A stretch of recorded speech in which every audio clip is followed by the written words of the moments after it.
Hello everyone, आप सबका स्वागत है आपके यूट्यूब चैनल में। Today we discuss about the types of lubrication system. Types of lubrication system के बारे में देखेंगे। तो हम लोग बेसिकली 4 टाइप का लुब्रिकेशन सिस्टम देखते हैं। एक splash lubrication system, dry sump lubrication system, mist lubrication system and pressure feed lubrication system. तो आज हम लोग स्प्लैश लुब्रिकेशन सिस्टम, इसका वर्किंग और इसके कंपोनेंट्स के बारे में जानेंगे। स्प्लैश लुब्रिकेशन सिस्टम के बारे में। तो स्प्लैश लुब्रिकेशन सिस्टम जो होता है, इसमें स्प्लैश वर्ड का मतलब क्या होता है? इसका मतलब होता है छिड़काव करना। तो ये जो लुब्रिकेशन हम लोग करते हैं वो छिड़काव करते हैं। इसमें एक्चुअली लगाया हुआ क्या रहता है?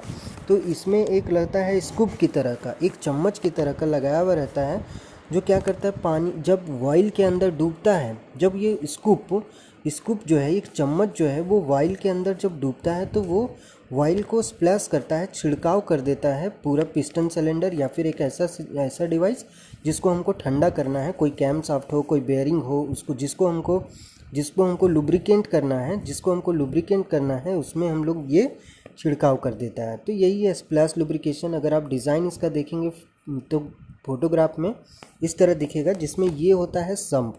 इसमें एक सम्प लगाया हुआ रहता है। This one is our sump. Sump में यहाँ पे जो डूबा हुआ रहता है ये होता है वाइल स्ट्रेनर। इसको हम लोग while strainer, STRAINER, while strainer कहेंगे। ये वाइल स्ट्रेनर का काम क्या होता है? वाइल को फिल्टर करना। यहाँ पे जो सम्प में जो वाइल भरा हुआ है इसको वो फिल्टर करेगा। फिल्टर करने के बाद वो इसको यहाँ पे लेके आएगा। This is while pump. While pump, इसको हम लोग वाइल पंप कहते हैं। वाइल पंप के थ्रू यहाँ पे ऊपर आ जाएगा, और ऊपर में यहाँ पे जो ये वाला 4 जो पार्ट्स आपको लगाया हुआ दिख रहा है, दिस इज़ वाइल थ्रो, है ना। ये है वाइल थ्रो। इसको हम लोग वाइल थ्रो कहेंगे, जिसमें एक छोटा छोटा कंटेनर है जिसमें वाइल आकर के स्टोर हो रहा है। वाइल थ्रो में वाइल आकर के स्टोर होगा। उसके बाद अगर हम लोग ये देखेंगे तो दिस वन इज़ अवर ये अपना है मेन बेयरिंग। यहाँ पे मेन बेयरिंग लगाया हुआ है, और ये सब कनेक्टिंग रॉड बेयरिंग है। This one is our connecting rod bearing and this one is our main bearing. और अगर इसमें देखेंगे तो this one is our piston, और पिस्टन में जो इसमें साइड में जो रिंग लगाया हुआ रहता है, ये रिंग अगर आप देखेंगे तो इसमें रिंग कौन कौन सा रिंग होता है? एक होता है वाइल्ड रिंग, और एक होता है connecting rod ring, compression ring. एक होता है वाइल्ड रिंग, एक होता है कंप्रेशन रिंग। इसमें आप देख रहे हैं ना, यहाँ ग्रुप बनाया हुआ है। तो इसमें अगर 2 कंप्रेशन रिंग है तो एक वाइल्ड रिंग रहता है, फिर 2 कंप्रेशन रिंग तो एक वाइल्ड रिंग रहता है। ये वाइल्ड रिंग का काम क्या होता है? यहाँ पे जो वाइल्ड रिंग है उसका काम क्या होता है? तो वाइल्ड रिंग का बस एक ही काम होता है कि वाइल को स्टोर करना। इधर से जो वाइल स्प्लैश होगा, इस वाइल को ये स्टोर करेगा और लुब्रिकेशन प्रोवाइड करेगा। स्लाइडिंग सरफेस जो मेरा यहाँ पे सिलेंडर होगा, सिलेंडर और पिस्टन के बीच में जो सरफेस कांटेक्ट होगा, उसमें ये क्या करेगा? लुब्रिकेशन प्रोवाइड करेगा। जो वाइल्ड रिंग यहाँ पे रहेगा, ठीक है ना, ये जो वाइल्ड रिंग रहेगा वो उसको क्या करेगा? लुब्रिकेशन प्रोवाइड करेगा। This one is our cam shaft. ये कैम शाफ्ट है जो भल्व का ओपनिंग और क्लोजिंग को कंट्रोल करेगा। भल्व का ओपनिंग और कंट्रोलिंग को कंट्रोल करेगा। This one is our cam shaft. यहाँ पे एक वाइल प्रेशर गेज लगाया हुआ रहता है। कहाँ पे? जो वाइल थ्रो है, वाइल थ्रो में कौन से प्रेशर में हम लोग का वाइल भरा हुआ है, उस प्रेशर को इंडिकेट करके यहाँ पे देखिए वाइल प्रेशर गेज लगाया हुआ है, जो वाइल का प्रेशर को बताएगा। और यहाँ पे लगाया हुआ रहता है ये जो अपना हो गया वो स्कूप। ये जो अपना हो गया कनेक्टिंग रॉड से कनेक्टेड है कौन? ये स्कूप। ये जो एक्स्ट्रा पार्ट आपको दिख रहा है, this one is our scoop. एक चम्मच की तरह का फॉर्म होता है, एक चम्मच की तरह का होता है, ये स्कूप होता है। क्या बोलते हैं हम लोग इसको? स्कूप बोलते हैं। स्कूप जिसको जब वाइल में डुबोया हुआ रहता है, जब ये वाइल में डुबोया हुआ रहता है तो ये स्कूप का काम क्या होता है? वाइल में से वाइल को स्प्लैश करना, और वो स्प्लैश करता है पूरा सिस्टम में। वाइल को स्प्लैश करता है पूरे सिस्टम में, और ये बारी बारी से होते चला जाता है। ठीक है, ये बारी बारी से होते चला जाता है। तो ये मेन फंक्शन हो गया स्प्लैश लुब्रिकेशन सिस्टम का। इसी तरह से काम करता है ये, इतने सारे कंपोनेंट यूज़ होता है। इसका कुछ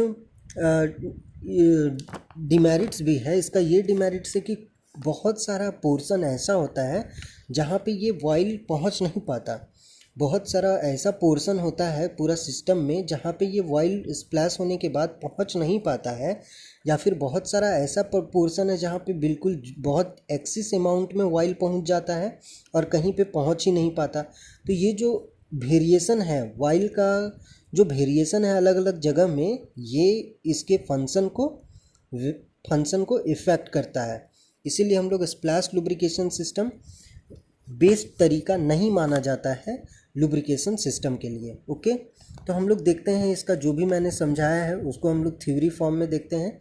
तो स्प्लैश लुब्रिकेशन सिस्टम के बारे में देखते हैं कि in a splash lubrication system oil is applied to the cylinder and piston by rotating dipper. एक रोटेटिंग डीपर है जो क्या कर रहा है, डीप हो रहा है, मतलब ऑयल थ्रो में या ऑयल सम्प में डीप आकर के डूबता है और वो उसको स्प्लैश करता है on the connecting rod bearing caps. ठीक है, कनेक्टिंग रॉड बेयरिंग कैप्स जिसको हम लोग स्कूप भी कहते हैं।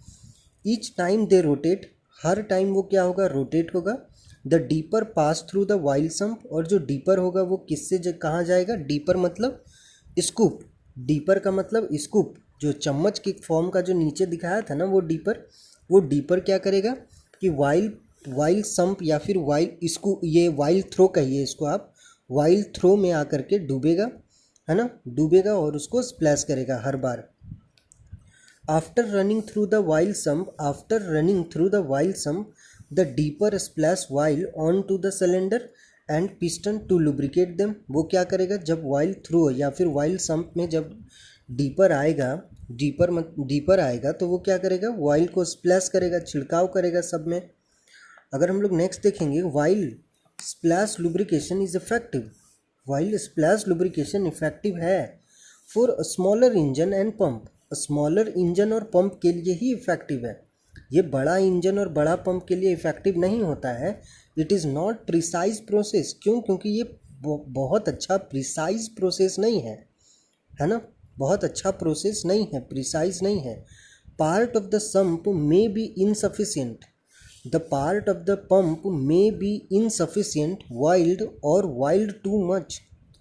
बहुत सारा पंप का ऐसा पार्ट है जो इनसफिशियंट वाइल्ड होता है, जिसमें वाइल्ड पहुंच ही नहीं पाता, insufficient, and wild too much, और बहुत सारा ऐसा है जिसमें बहुत ज़्यादा वाइल्ड पहुंच जाता है। The amount of oil play a vital role for a proper operation. अगर हम लोग का जो अमाउंट है, अमाउंट ऑफ वाइल्ड का मात्रा जो है, ये बहुत इंपॉर्टेंट रोल प्ले करता है ताकि वो अच्छे से ऑपरेशन कर सके, काम कर सके। तो हम लोग क्या चाहेंगे कि एक सर्टेन क्वांटिटी, जितना ऑयल हम लोग को चाहिए, जितना लुब्रिकेशन चाहिए उतना ही लुब्रिकेशन हो।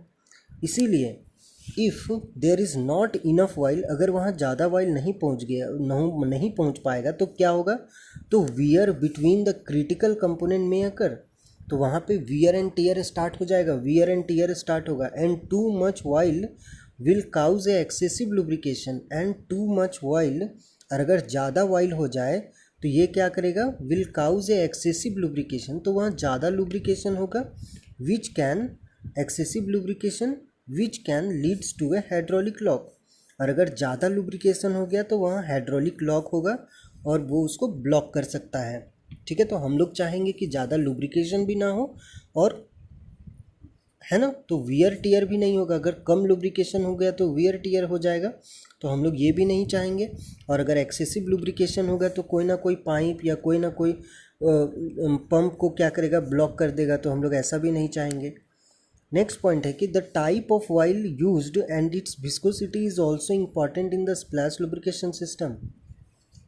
जो भी हम लोग ऑयल यूज़ करते हैं उसका विस्कोसिटी भी यहाँ पे इम्पॉर्टेंट हो जाता है स्प्लैश लुब्रिकेशन सिस्टम में। मतलब जो भी हम लोग ऑयल यूज़ करेंगे उसका विस्कोसिटी क्या होना चाहिए, ज़्यादा होना चाहिए। ठीक है ना, उसका विस्कोसिटी ज़्यादा होना चाहिए। तो oil must be thick enough to provide a sufficient lubrication. जो ऑयल है वो मोटा ऑयल होना चाहिए ताकि वो एक सफिशिएंट लुब्रिकेशन प्रोवाइड कर सके and cling to the dipper, और वो डीपर से, मतलब वो जो हम लोग स्कूप चम्मच लगाए हुए हैं उससे वो स्प्लैश भी हो सके, but not so viscous that it heat up as it is churned about in the oil throw. लेकिन ऐसा इतना विस्कस भी नहीं होना चाहिए कि वो मतलब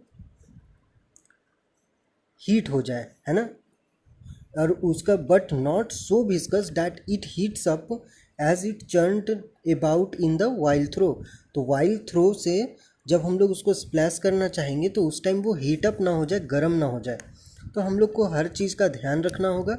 विस्कस एकदम कंट्रोल्ड वे में होना चाहिए, ना तो ज़्यादा विस्कस होना चाहिए और ना तो ज़्यादा मतलब डीपर होना चाहिए। उसको इस तरह से रखना है वाइल को कि वो बिल्कुल प्रॉपर तरीके से लुब्रिकेशन प्रोवाइड कर सके, प्रॉपर तरीके से लुब्रिकेशन प्रोवाइड कर सके। ओके, तो आज के लिए इतना ही। Thanks for the listening. As always, God bless you all. Stay at home, keep learning. Thank you.